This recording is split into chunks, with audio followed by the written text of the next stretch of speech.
श्री गोपाळ कृष्ण भगवान की जय। लीळा नंबर 23। भूतानंदाकडून पुऱ्या खाववणे। भूतानंदाला 7 मुली 1 मुलगी सावरखेड्याला होती। एके दिवशी तिच्या घरी स्वयंपाकात पुऱ्या केल्या होत्या। भूतानंदा एका भांड्यात तूप व पाटीत पुऱ्या असे घेऊन आली। सर्वज्ञ बाहेरच्या पडवीत बसलेले होते। पाटी सर्वज्ञांपुढे ठेवली, दंडोते घातले, श्रीचरणा लागले। सर्वज्ञ म्हणाले, भूतानंदा उभ्याने पुऱ्या खा, तसेच मर्गजेच्या प्रतिमेला वाकुल्या दाखवा। आणि तिला अकृत्रिम आनंद यायला लागला। ती म्हणाली, हो जी। तिने पुरी घेतली, तुपाच्या भांड्यातून तूप लावले आणि खायला लागली। तसेच मर्गजेच्या प्रतिमेला वाकुल्या दाखवीत राहायची।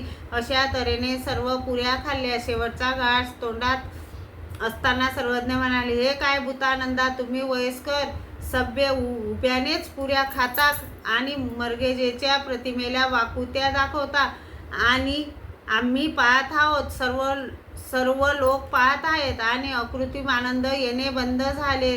ती लाजली आणि आत गेली, दुःख करू लागली। मग बैसाने तिला समजावले, अगं, हे सर्वज्ञांनी तुझ्याकडून करून घेतले।